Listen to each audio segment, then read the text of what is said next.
guys, welcome to the very first episode here of Kill the Noise with your host, me, SJP, Scott Joseph Phares, or you can call me whatever you want, just don't call me late for dinner. Alright, I'm so excited to finally get this thing off the ground. It's been an idea I've had for a while, just try to get out there to you guys to show you guys some of the tips and tricks that I've learned along my own happiness journey, fitness, health, everything that I've just I'm a work in progress, just like you are. And hopefully we can give you some tools you can use along your journey to help you live the most happiest and most fulfilled life possible. And be sure if you're digging this, I know it's the first episode, we got many more to come, but if you're digging this, be sure you rate and review us on iTunes. And let's just get this thing started. Are you feeling good? Because I'm feeling good. And thank you for being here. I appreciate you. I love you. And here we go.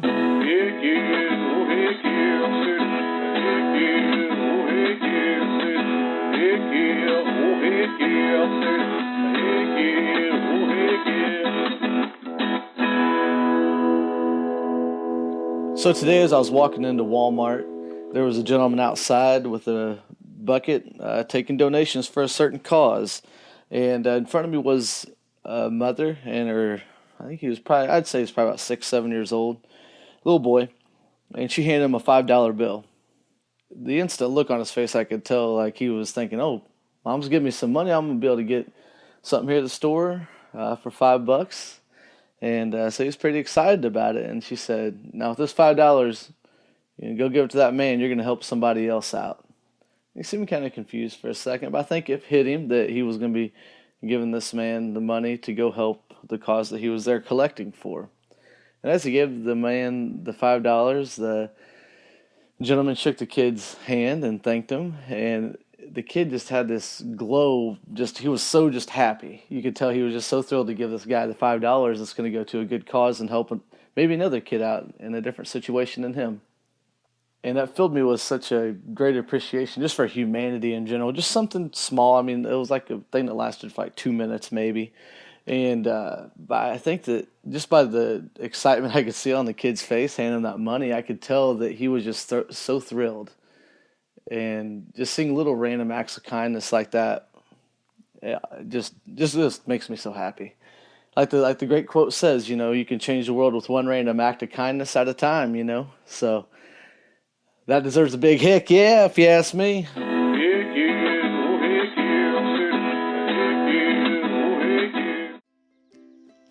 Now it's time for the Beam Me Up Daily Affirmation. And this is something you can say today, tomorrow, until next week, till we give you another one. Just a way to help charge up your day, maybe take you out of the funk you're feeling right now. And just say it simple and repeat after me. I am happy. I love myself. I deserve it. I am happy. I love myself. And I deserve it. You can get a little bit more excited about it, Say, I'm happy. I love myself. And I deserve it. All right, here we go. Let's get on with the show. No, I'm not a writer. Okay.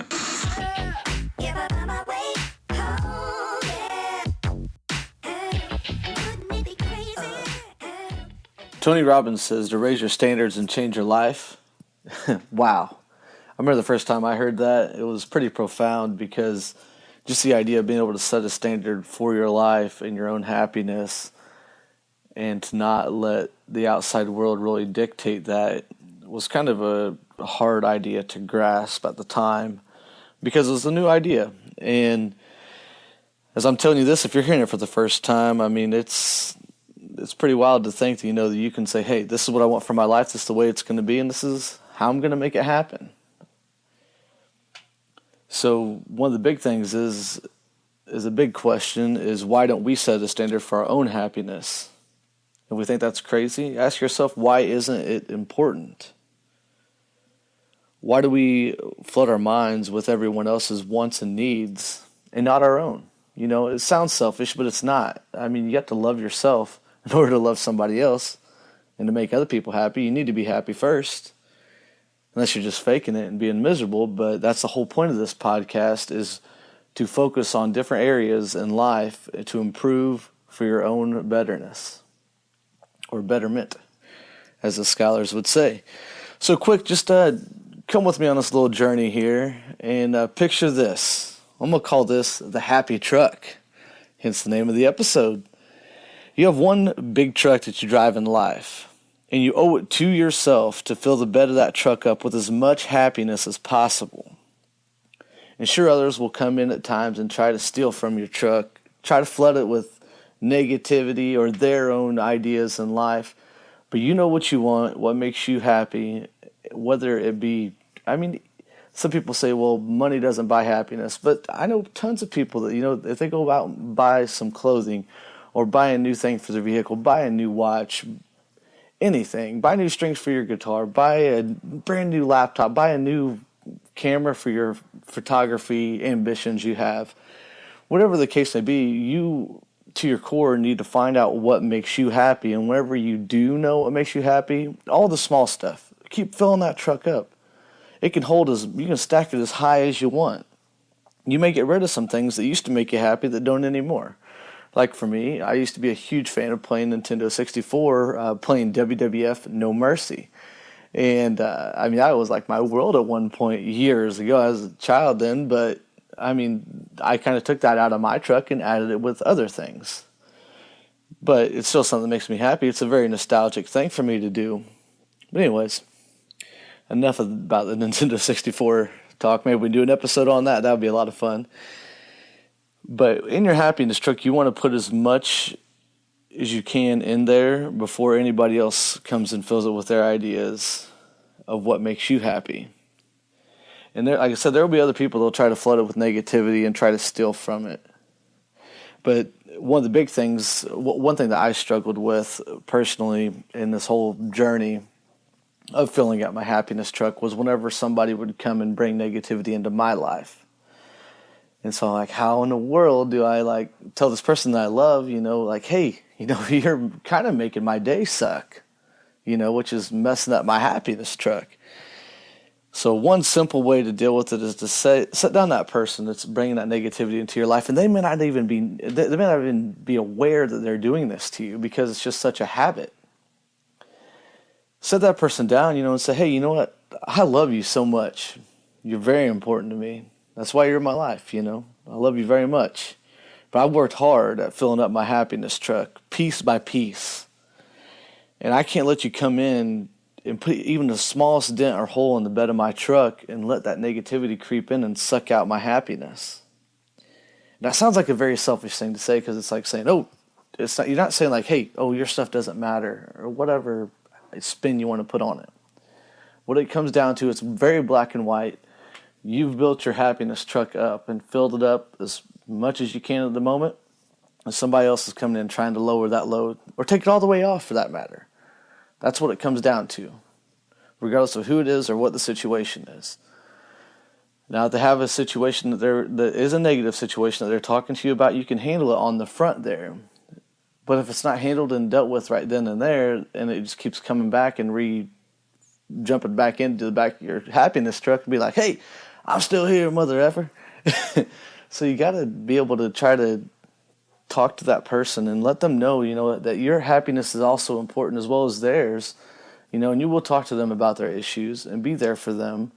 But it's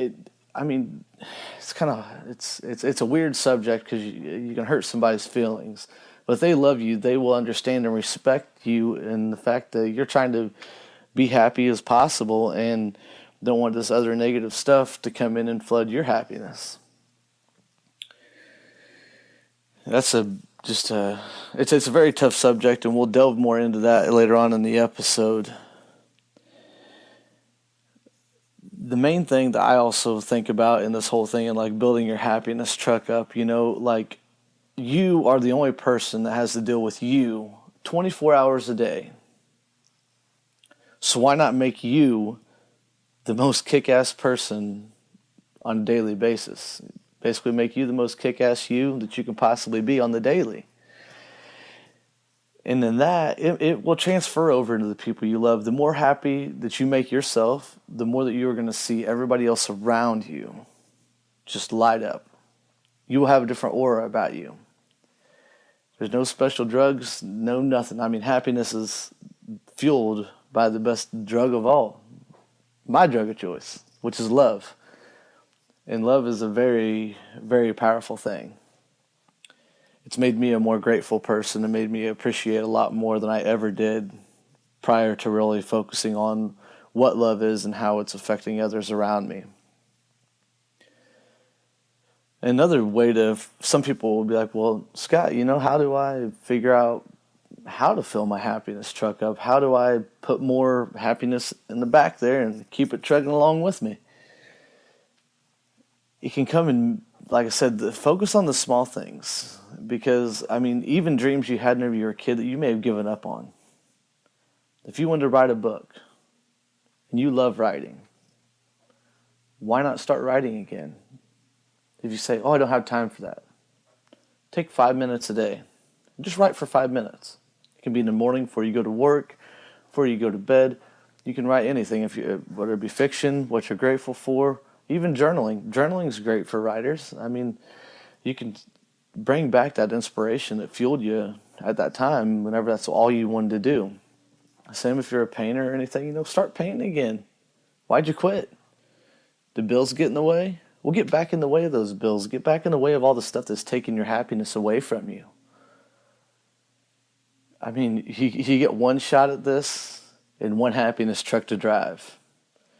Are you going to let some invisible being, such as your bills or what obligations you think you have in life, affect your happiness truck?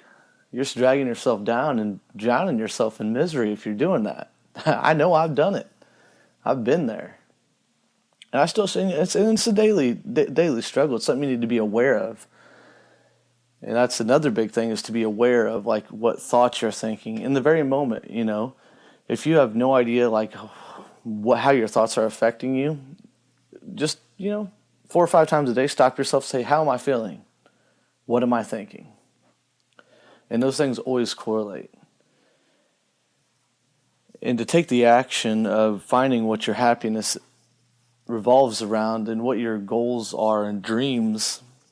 I mean, people are scared to chase their dreams anymore. I mean, I know that by the time you turn, school and everything, whenever you're in high school, that it kind of puts this work mentality to where, like, we need to go to school, get a real job, go to college, raise a family, do all that. And that's all wonderful stuff, but, I mean, you got to find what makes you happy. And if those things don't make you happy, and it was a dream you had when you were a child to become, the world's best painter, why? And that dream still lives in your head, but you're not acting on it. And if you don't have the time, you got to find the time. Whether, like I said, 5 minutes, that's all it takes a day, 5 minutes. And that 5 minutes may be only 5 minutes one day, then the next day, that 5 minutes may turn into an hour. And the next day it may be 5 minutes again, or 10, 15, I don't know. But if you don't try, you'll never know, So you got to really put that action in there to filling up that happiness truck.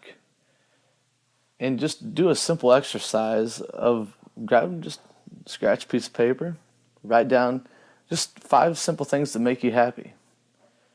And just to give you like some examples, I mean, one thing that could make you happy could be spending time with your family or kids, if you have kids, or family and friends, whatever the case may be. That could be one. And we'll stick on the painter story here. If you're a painter, painting makes you happy. And then you could even delve further into, well, why does painting make me happy? Is it because you're able to express your ideas and put them onto paper for somebody else, or onto canvas for somebody else to have and enjoy in their home to give them more happiness? I mean, the things that make you happy, more times than not, the product of what makes you happy also makes somebody else happy, and that is a cool thing. And 9 times out of 10, it's not expensive to do. So, I mean, and of making money, talking about expensive, everybody likes making money. And if making money makes you happy, maybe, being a painter, that makes you a little bit of money. It's going to be hard at first, but those who never try never will. So then we could say fourth one, number 4. Let's say exercising. Exercising is scientifically proven to reduce stress levels and make you feel good about yourself. And may lose some weight in the process, which, hey, who's ever complained about that, right? And getting in better shape. It's a beautiful thing. And then number 5, let's just say we're going to keep it as simple as possible. Let's say it's Christmas time, so let's say number 5, watching Christmas movies. I'm not saying spend all your time watching Christmas movies if you love it, but watch one here or there. Take a couple hours out of the week and do that. No harm in that. Hey, you might even do it with some of your friends, family, or with your loved ones. That's 2 things out of the 5 of our little story here. That's 2 of the 5 things that make you happy, and you can do them all in one time. And hell, you might even paint before you do that, or paint afterwards. And in those 5 little things, just an exercise. You can do it by yourself, but you can exchange out paint for if you're a musician or if you're a writer. If you're a fitness person, I mean, if you're wanting to start your own personal training or something, I mean, you can substitute in those 5. But if you can circulate your whole day around those 5 things that make you happy and just focus on them 5 daily, or 5 is too much, break it down to 3 or 2 or even 1 thing. You can't build a huge truckload of happiness, off of being scatterbrained. So I mean, if you're a person like me, sometimes it gets overwhelmed by a lot of different tasks. Focus on just 1 thing that makes you happy a day, but stay consistent. And a lot of science and research has proven if you do anything for 21 days, it becomes a habit. So create focusing on your happiness a habit. That's all you need to do. Basically, I'm just saying, love yourself, fill up your happiness truck, and keep on cruising down the road. And you're going to affect so many people on the way on this little journey here. And this is just the beginning. But just stay on that focus of what makes you happy. Like I said, you can pick the 5, or you can drop it down to 3, 2, or 1. But just focus on what makes you happy. And don't let anybody else throw you off that track. You owe it to yourself.